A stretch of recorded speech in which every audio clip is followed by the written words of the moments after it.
Nakita ni Alex ang unti-anting pabuti ng pahinga ni Sophie sa sariwang hangin.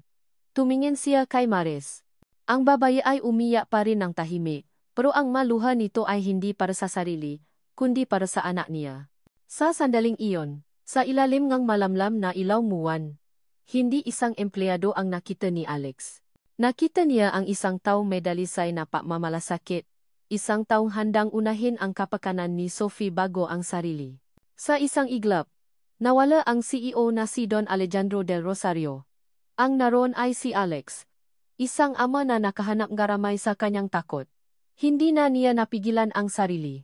Inabot niya si Maris at niyakap ito ng mahigpit, kasama si Sophie na nasa pagitan nila. Isang yakap ng pasasalamat, ng pinaksamahang nerbiyos at ginhawa. Thank you, bulong niya sa buhok ni Maris, ang boses niya ay magaspang dahil sa emosyon. Thank you, Maris. NHF. Isang mabilis na kislap mula sa gilid ng hardin ang dumaan sa kanilang paningin, isang bagay na parang flash ng kamera, ngunit binaliwala nila ito. Ang mahalaga ay ang mahinahon at regular na pahinga ni Sophie na muli nilang naririnig. Kinabukasan, nagising si Maris na may kakaibang bigat sa kanyang dibdib. Pinakiramdaman niya ang paligid. Masyadong tahimik. Kahit ang mga katulong sa mansyon ay tila naglalakat ng dahan-dahan, ang mga bulungan nila ay humihina sa tuwing siya ay dadaan. Isang katok sa pinto ang napabalik sa kanya sa realidad. Pumasok si Manang Elena, ang mayodoma, na may dalang tray ng almusal. Ngunit ang pansin ni Maris ay napunta sa nakatuping diaryo sa gilid ng tray. Ang paraan ng pagtingin sa kanya ni Manang Elena ay punong awa. Maris, pinapabigay ni Sir, sabi nito sa mahinang boses, iniwasan ang kanyang mata. Nang maywan siyang maisa, kinuha niya ang diaryo. Nangingini ang kanyang kamay habang binubuklat ito. At doon, sa harap na pahinang ang isang sikat na tabloid, bumungat sa kanya ang sarili niyang mukha. Ang litrato. Ang litrato kagabi. Ang pagkakayakap sa kanya ni Alex, ang mukha niya na nakasupsop sa dibdib nito, si Sophie na nasa gitna nila. Ngunit ang anggulong ng kuha ay mapanlin lang. Mukha itong isang eksena sa pagitan ng makasintahan, isang takpong ninakaw at puno ang sikreto. At ang headline, na nakasulat sa malalaki at itim na letra, ay tila isang sampal sa kanyang pagkatao, Yaya, bagong pag-ibig ng buydong CEO. Naramdaman niyang umakyat ang lahat ng dugo sa kanyang mukha. Isang nakakapasong kahihiyan ang gumapang sa buo niyang katawan. Hindi ito totoo. Isa lang itong Yaya. Paano? Paano ito nangyari? Ang pamilya niya sa probinsya, ano na lang ang iisipin nila? Bago pa man niya maproseso ang lahat, isang matigas na katok muli ang narinig niya sa pinto. Maris, boses ang sekretarya ni Alex. Pinapatawa ka ni Don Alejandro sa kanyang opisina. Ngayon na raw. Ang bawa hakbang niya patungo sa opisina sa kabilang dulo mansyon ay parang isang matsa patungo sa kanyang sentensya. Pagbukas niya ng pinto, nakita niya si Alex na nakatayo malapit sa bintana, nakatalikod sa kanya, hawa ang kaparehong diaryo. Ang buong silid ay nababalot ng isang nakakakilabot na tensyon. Hindi lumingon si Alex. Close the door. Utos niya.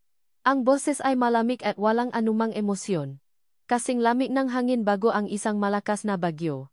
Nang marinig niya ang pagklik ng seradura, dahan-dahan itong humarap. Walang bakas ng pasasalamat o anumang init na nakita niya kagabi. Ang mata nito ay matalim, puno ng kalkulasyon na parang isang problemang kailangan niyang ayusin. Inilapat nito ang diaryo sa ibabaw kanyang malaking mesa. Pagkatapos ay may kinuha siyang isang folder at inilapat din iyon. I have a proposition for you, Maris, sabi niya, ang bawat salita ay mabigat. Isang kasunduan. Order. Lumuno si Maris, ang kanyang lalamunan ay tuyong-tuyo. Hindi niya maintindihan kung saan patungo ang usapang ito. Binuksan ni Alex ang folder. Sa loob ay isang dokumento na mukhang kontrata.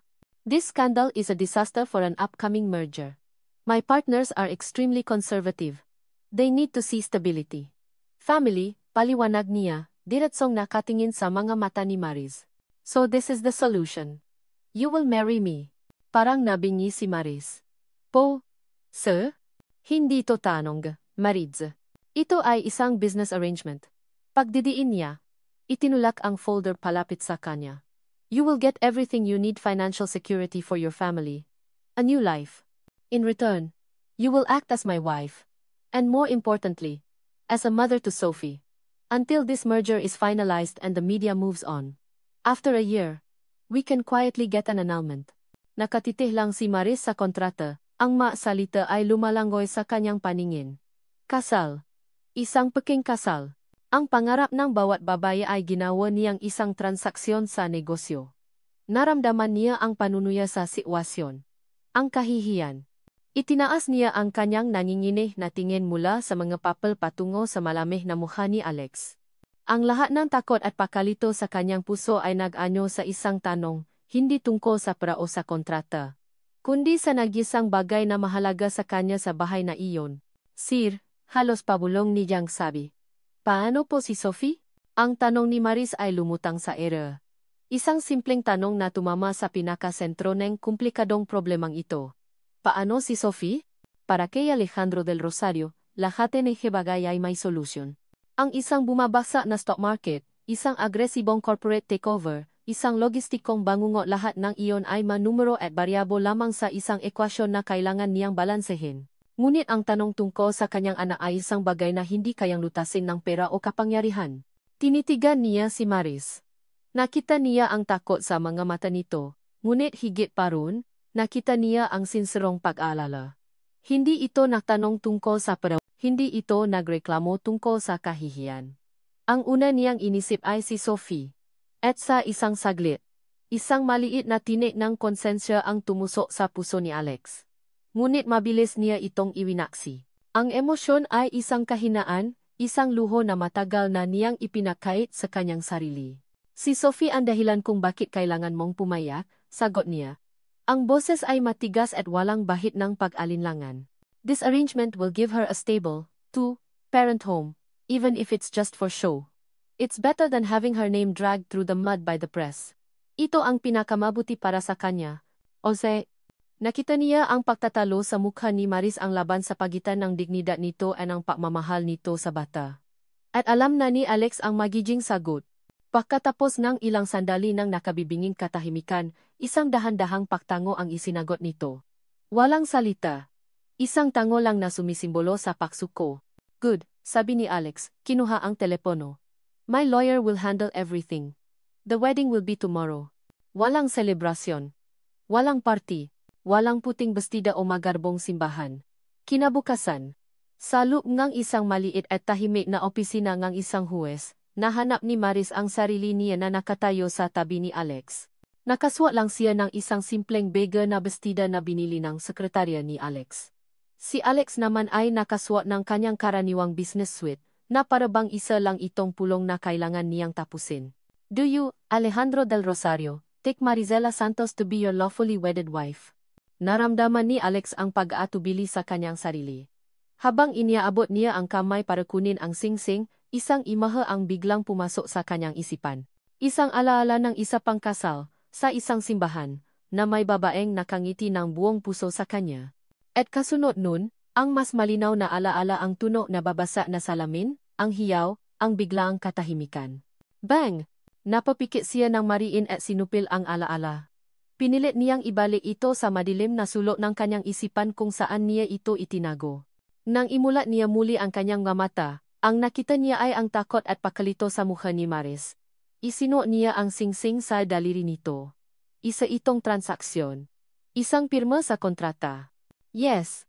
Sagot niya. Ang boses ay walang laman. Pabalik nila sa manson, isang gabi na puno ang alanganing katahimikan ang sumalubong sa kanila.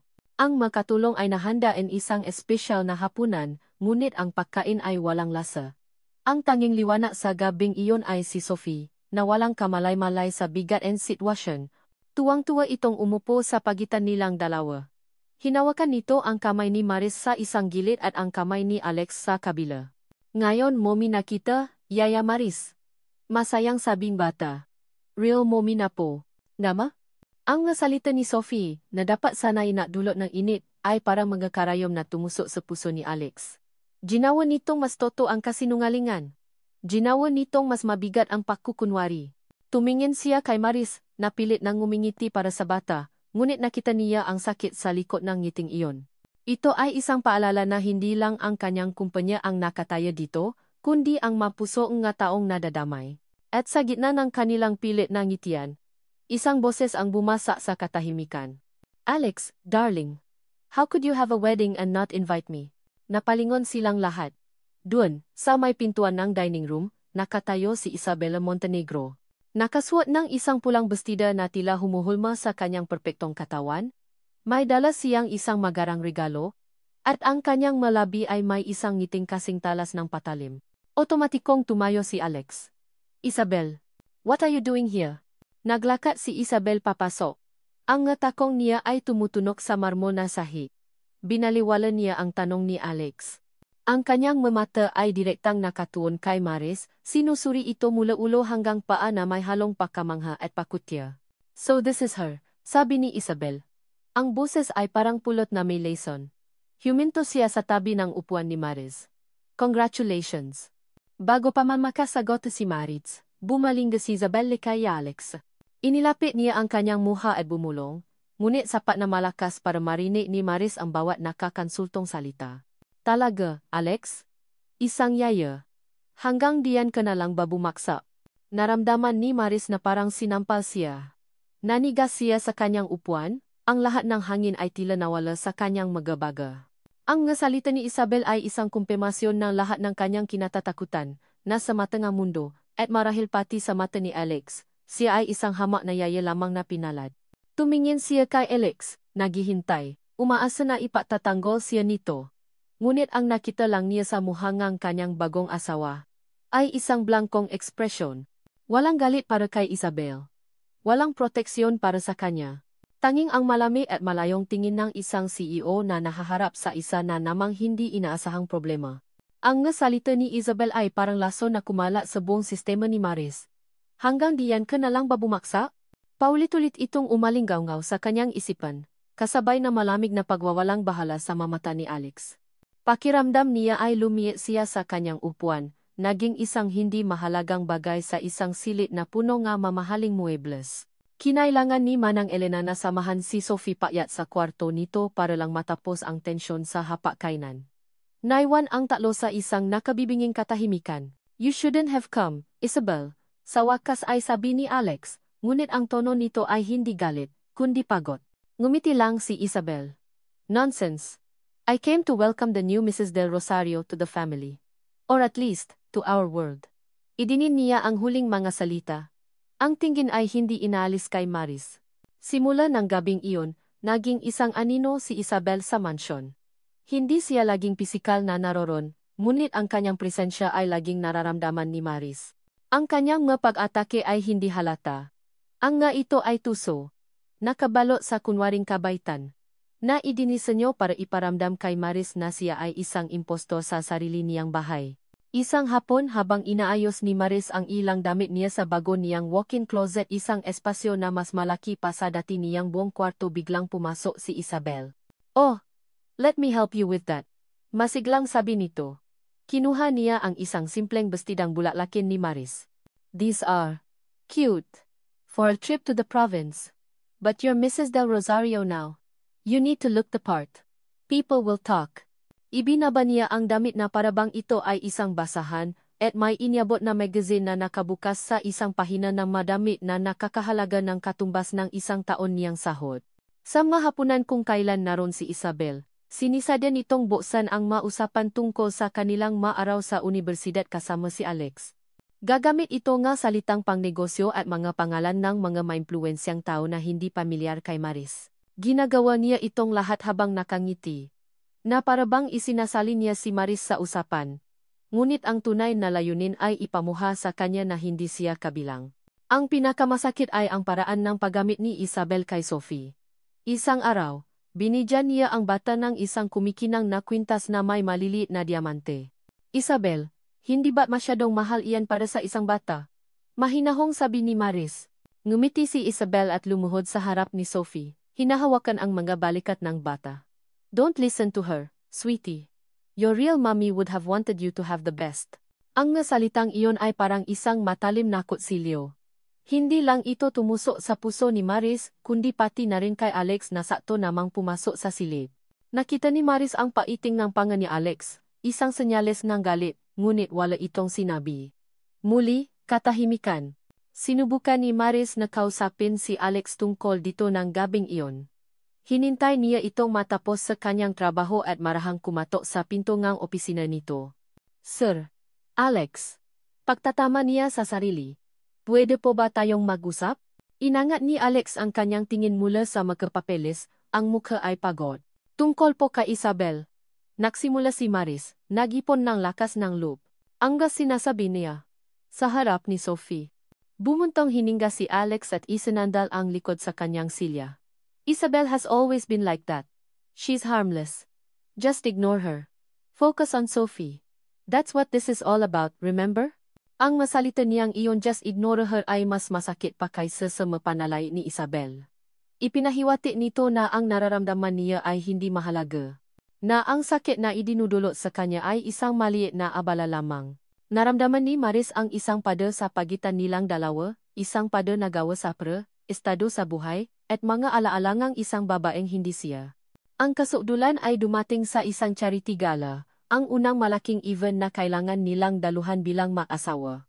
Sa tulong ni Manang Elena, nakahanap si Maris ng isang eleganteng aso na gown na nagbigay sa kanya ng kaunting kumpiyansa.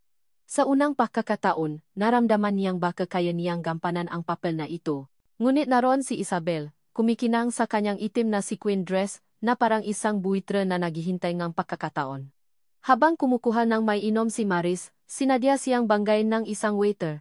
Natapon ang hawak niyang red wine sa puting-puting bestida ang isang kilalang senadora. Oh my God! I'm so sorry. Pasensya na po. Nakpapanik na sabi ni Maris, kumukuha ng tissue para subukang punasan ang mansa. Bago pa man siya makakilos ng mayos, biglang lumitaw si Isabel sa kanyang tabi, na may pilit na ngitingang pag-alala. Naku, Senato, pasensya na po kayo sa asawa nga kaibigan ko. Sabi ni Isabel, sapat na malakas para marinig ng nga taong malapit sa kanila. Bago pa lang po kasi siya sa ganitong mga okasyon. Alam niyo na, sanay sa probinsya. Ang nga salita ay tumama ng may perpektong kalkulasyon. Ang nga bulungan ay nagsimula sa paligid niya. Ang nga tingin ay punong panghuhusga at counting ali. Namatay ang lahat ng kumpiyansang inipon niya. Naramdaman niyang bumalik siya sa pagiging isang hamak na yaya, naliligaw sa isang mundo na hindi para sa kanya. Hinanap ang kanyang mga mata si Alex. Nakita niya ito sa kabilang bahagi ng silid, kausap ang ilang negosyante. Nakita niya itong lumingon sa direksyon niya. Naktama ang kanilang mga mata. Nakita ni Alex ang kahihiyan, ang pagmamakaawa sa kanyang mukha. Ngunit ang ginawa lang nito ay tumayo ron, nakatitik, ang mukha ay isang blankong maskara. Hindi ito gumalaw. Hindi ito lumapit. Sa sandaling iyon, sa gitna nga silid na puno nga estranghero, naramdaman ni Maris ang tunay na kahulugan ng paisa. Minsan, Ana, mahinahong sagot ni Maris, ang kanyang boses ay parang isang oyayi, may mataong natatako sa mga bagay na hindi nila naiintindihan. Akala nila, ang halaga ng isang tao ay nasa damit na suot niya o sa prang meron siya, pero hindi iyon totoo. Huminga siya ng malalim. Ang tunay na halaga ay nandito, bulong niya, at dahan-dahang itinuro ang dibdib ni Sophie kung nasaan ang puso nito. Nasa kabaitan mo. Nasa pagmamahal mo, at hinding-hindi iyon mababago ngang kahit anong sabihin ng ibang tao. Okay? Okay po, Mommy. Sagot ni Sophie, ang boses ay unti-unti nang dinadala ng antok. Nakatayo sa labas ng pinto. Naramdaman ni Alex na parang sinampal siya ng mga salitang iyon. Mga salitang hindi para sa kanya. Pero tumama sa kanya ng direk. Gaano katagal na nga ba mula nang sukatin niya ang halaga ng isang tao hindi base sa kanilang yaman o posisyon? Gaano katagal na nga ba mula nang makita niya ang kabaitan bilang isang kalakasan? At hindi isang kahinaan? Nakita niya si Maris na hinalikan sa si Sophie bago ito tumayo para patayin ang ilaw. Sa ilalim ng liwanag mula sa pasilyo, nakita ni Alex ang pagod sa mukha nito, ngunit mayroon ding isang hindi matitinah na katatagan. Ito ang babaeng tinawa niyang solusyon sa isang problema sa negosyo, ngunit sa sandaling iyon, napagtanto niya na higit pa si Ron. Mas malakas siya kaysa sa inaakala niya. Mas malakas kaysa sa kanya. Kinabukasan, may mahalagang pulong ang Board of Directors. Ito ang huling pag-usap bago pirmahan ang merger agreement na siyang pinakmulan ng lahat ng ito. Ayon sa protocol, kailangang dumalo ang asawa ang CEO bilang simbolo ang family values ang kumpanya. Pumasok si Maris sa boardroom na kasunod niya. Nakasuot ito ng isang simpleng navy blue na damit, ang buhok ay nakatali ng maayos. Mukha siyang kalmado, ngunit nahalata ni Alex ang bahagyang panginginig ng kamay nito. Nagsimula ang pulong. Ang lahat ay naging mayos hanggang sa tumayo si Mr. Velasco, isang matandang miyembro ng board at kilalang kaalyado ni Isabel. Don Alejandro, sabi ni Mr. Velasco, ang boses ay puno ng pagkangpagalang. While the numbers look excellent, the board has some reservations. Specifically, about the new public image of the Del Rosario brand. Tumingin si Mr. Velasco kay Maritz. Ang asawa mo, Alex. Sa buong pagalang, hindi siya nakmula sa ating mundo, may matanong tungkol sa kanyang pinanggalingan. There are concerns that she might not fit the Del Rosario brand. Ang buong silid ay tumahimik. Ang lahat ng mga mata ay napunta kay Maris na napayuko at tinitigan ang kanyang mga kamay na nakapatong sa kanyang kandungan. Ito na naman, ang parehong panghuhusga. Ngunit nayon ay nasa loob na ang pinakabanal na lugang imperyo ni Alex. Nakita ni Alex ang bahagyang ngiti sa labi ni Isabe, na nakaupo sa kabilang dulo ng mesa. At sa wakas, isang bagay sa loob niya ang sumabo. Dahan-dahan siyang tumayo. Ang kanyang kilos ay kalmado, ngunit ang kanyang presensya ay biglang bumigat sa buong silid. My wife's brand. Mr. Velasco. Nagsimula si Alex. Ang kanyang boses ay mababa ngunit matalas. Pumuputol sa katahimikan. Is kindness, integrity, and being a wonderful mother to my daughter. Tumingin siya sa bawat miyembrong board. Hinahamon ang bawat isa sa kanila. And that brand is more valuable to this company. More valuable to the Del Rosario name. Than any brand you can possibly think of. Hawit Leo. Naramdaman niya ang patingin sa kanya ni Maris, punong gulat. Kaya kung may problema kayo sa kanya, papatuloy ni Alex. Ang kanyang tingin ay bumalik kay Mr. Velasco. Ibig sabihin, may problema kayo sa akin. At pagkatapos, ginawa niya ang isang bagay na hindi inaasahan ng lahat. Inabot niya ang kamay ni Maris na nasa ibabaw ng mesa. Naramdaman niya ang pagkagulat nito sa kanyang hawa. Ngunit hinawakan niya ito ng mahigpit. Ang kanyang hinlalaki ay marahang humahaplos sa ibabaw ng kamay nito. Isang tahimik na mensahe ang suporta. Isang pampublikong deklarasyon. Any more questions? Tanong ni Alex sa buong silid. Walang nangahas na umimik. Nang gabing iyon, hindi mapakali si Alex sa kanyang opisina. Hindi niya alam kung bakit niya ginawa iyon. Hindi iyon bahagi ng plano. Ngunit sa kaibuturan niya, alam niyang tama ang ginawa niya.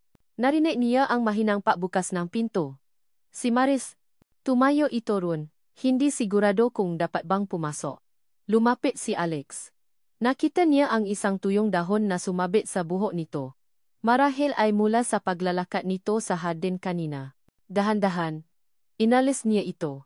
Ang kanyang daliri ay bahagyang dumampi sa hiblang ng buhok nito, isang kilos na napadalang ng kakaibang kuryente sa kanilang dalawa. Tumingala si Maris sa kanya. Ang nga mata nito ay puno ng mga tanong na hindi masabi. Thank you, Maris, bulong ni Alex. Ang boses ay mas sincero kaysa sa anumang nasabi niya sa buong araw. For everything.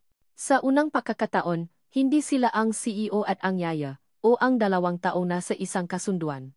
Sa sandaling iyon, sila ay si Alex at Maris lamang. At ang pader na yelo sa pagitan nila ay nagsimulang magkaroon ng isang maliit, ngunit malinaw, na bita.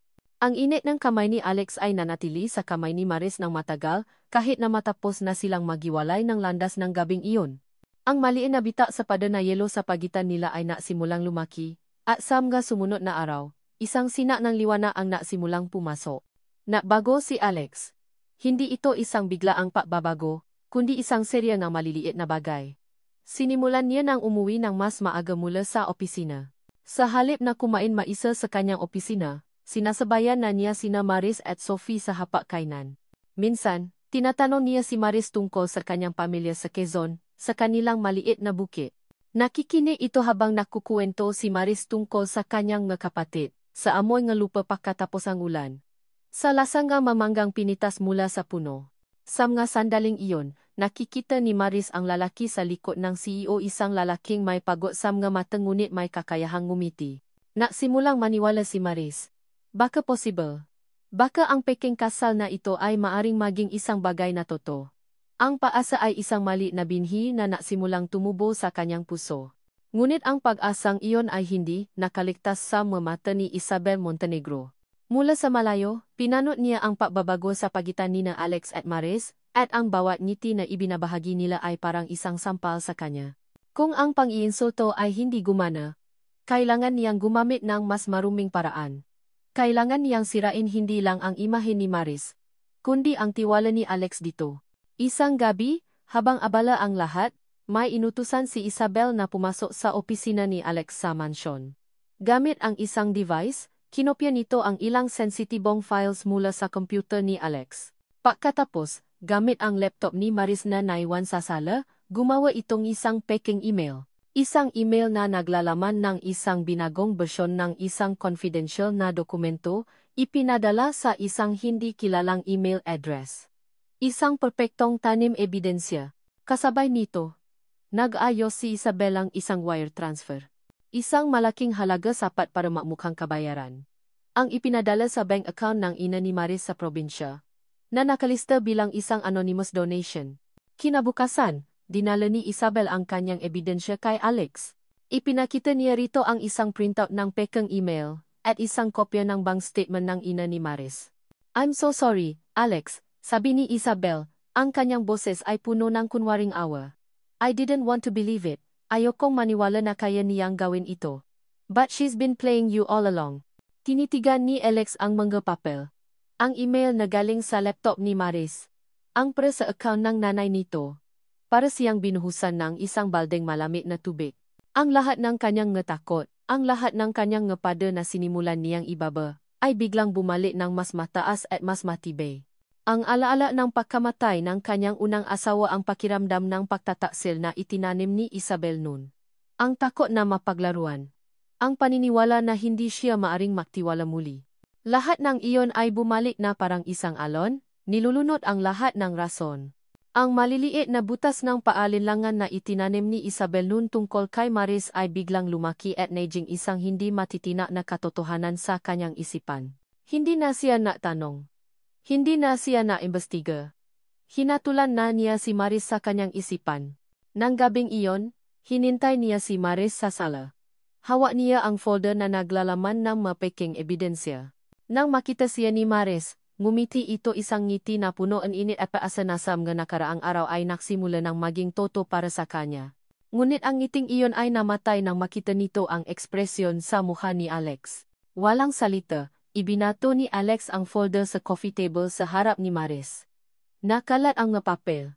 Nanginginit na pinulot ni Maris ang nga iyon. Nakita niya ang email. Nakita niya ang bank statement. Hindi niya maintindihan. Ano po ito? Tanong niya, ang boses ay nalilito. "How much?" Tanong ni Alex, ang boses ay malamig at walang emosyon, mas malamig pa kaysa noong unang araw silang mag-usap. "How much did they pay you to destroy me? Was this your plan all along? To use my daughter to get to my money?" Ang bawat salita ay isang saksa. Tumingala si Maris, ang kanyang nga mata ay nanlalaki sa hindi paniniwala. Nakita niya ang galit, ang pakasuklam sa mga mata nga lalaking sinimulan na niyang mahalin. Hindi totoo yan, Alex. "Hindi ko alam kung saan galing yan," sabi niya, ang maluha ay nagsisimula ng mamo sa kanyang mamata. "Maniwala ka sa akin." Isang mapait na tawa ang kumawala sa mga labi ni Alex. Isang tawang puno ng sakit at panunuya. "Believe you. I was a fool to trust a yaya," sabi niya. Ang salitang yaya ay binitiwan na parang isang sumpa. "Akala ko iba ka. Pero pare-pareho lang pala kayo. Para lang ang habol ninyo." Alex, please." Pagmamakaawa ni Maris. Tumayo siya at sinubukang lumapit, ngunit umatras si Alex na para bang si Maris ay isang sakit na nakakahawa. "Get out," sabi ni Alex, ang boses ay mababa ngunit pinal. "Get out of my house." Napatigil si Maris. Ang sakit ay napakalalim, na para bang tumigil na rin sa pagtibok ang kanyang puso. Ang pag-asa na itinayo niya sa mga nakaraang linggo ay gumuho sa isang iglap, naging abo na tinatangay ng malamig na hangin ng kanyang nga salita. Tumingin siya sa mukha ni Alex, naghahanap ng kahit katiting na pagdududa, kahit katiting na paalala. Pero wala siyang nakita. Tanging isang pada na hindi na niya kayang tibagin. Tumango siya, hindi dahil sa paksang-ayon, kundi dahil sa pagtanggap. Pagtanggap na tapos na ang lahat. Tumalikot si Maris, ang bawat hakbang ay mas mabigat kaysa sa nauna. Naramdaman niya ang pagbagsak ng kanyang maluha sa sahig, ngunit hindi na siya lumingon. Naglakad siya papalayo. Tinatalikuran ang lalaking humawak sa kanyang kamay at nagbigay sa kanyang pag-asa. Para lang durugin ito ng walang awa. Ilang minuto lang ang lumipas, isang video file ang pumasok sa kanyang email. Nanginginig ang magakamay ni Alex habang pinipindot ang play. Ang video ay mula sa isang hidden camera sa may hallway na nakatutok sa pinto ng kanyang opisina. Malinaw na gabi. Walang tao. Pagkatapos ay isang anino ang gumalaw. Isang lalaki. Nakasuot ng uniforme ng isang catering service na inakila ni Isabel para sa isang maliit na party nito kamakailan. Maingat na binuksan ng lalaki ang pinto ng opisina ni Alex at pumasok. Pakalipas ng ilang minuto, lumabas ito. Pagkatapos ay ipinakita ngang sumunod na video mula sa kamera sa sala, ang parehong lalaki na maingat na lumalapit sa laptop ni Maris na naiwan sa mesa. Mabilis ang kanyang mga kilos. Malinaw ang intensyon. Ang huling pirasong palaisipan. Ang huling pako sa kapaong. Nabitawan ni Alex ang kanyang telepono. Isang tunog ng pagsisisi, isang ungol ng sakit, ang kumawala mula sa kanyang lalamunan. Siya ang tanga. Hindi si Maris. Siya. 2 beses siyang nalinlang ng parehong tao. 2 beses siyang naniwala sa mga kasinungalingan ni Isabel. At sa pangalawang pagkakataon, ang kanyang kamangmangan ay sumira sa isang taong walang kasalanan. Ang babaeng nag-alaga sa kanyang anak. Ang babaeng nagturo sa kanya kung paano muling maramdaman ang init. Ang babaeng nagtiwala sa kanya at sinuklian niya ng isang malupit na akusasyon at pagtataboy. Get out of my house. Ang sarili niyang nga salita ay bumalik sa kanya, isang sundang na tumatara sa kanyang puso. Sa gitna ang kanyang pagdurusa, biglang tumuno ang telepono niya. Si Manang Elena. Sir, sabi ng matanda sa kabilang linya. Ang boses ay naaalala. Tumawa po ang pinsan ni Maris sa probinsya. Hinahanap po siya. Hindi raw po kasi siya umuwi doon. Biglang kumabo na malakas ang dibdib ni Alex. Kung wala siya sa probinsya, nasaan siya? Pero, sir, pagpapatuloy ni Manang Elena, may sinabi po yung pinsan niya. Bago raw po nawalan ng kontak sa kanya, ang huling text daw po ni Maris ay nagpapasalamat siya sa lahat at uwi na siya. Nasa bus terminal na raw po siya nun para bumili ng tiket. Bus terminal. Kailan iyon, Manang? Anong araw? Tanong ni Alex, ang kanyang isip ay kumaripas. Nung mismong araw po na umalis siya dito. Sir. Ang dugo ni Alex ay tila nagelo. Possible kayang. Kasabay nun. Tumunog muli ang kanyang telepono. Isang tawa mula sa kanyang security head. Sir, may nakuha kaming impormasyon. Si Maris po, natres namin ang cellphone niya. Huling na-detect sa may Cubao bus terminal, 3 araw na ang nakalipas. Pagkatapos po nun, wala na. Off na po ang telepono. Hindi na niya pinatapos ang sasabihin nito. Ibababa niya sana ang tawa nang biglang naksalita muli ang security head. Sir, may isa pa po. Si Isabel Montenegro. May private jet po siya. At base sa flight records, umalis po siyang bansa kaninang gumagalang. Ngunit hindi na iyon ang mahalaga kay Alex. Ang tanging nasa isip niya ay si Maris.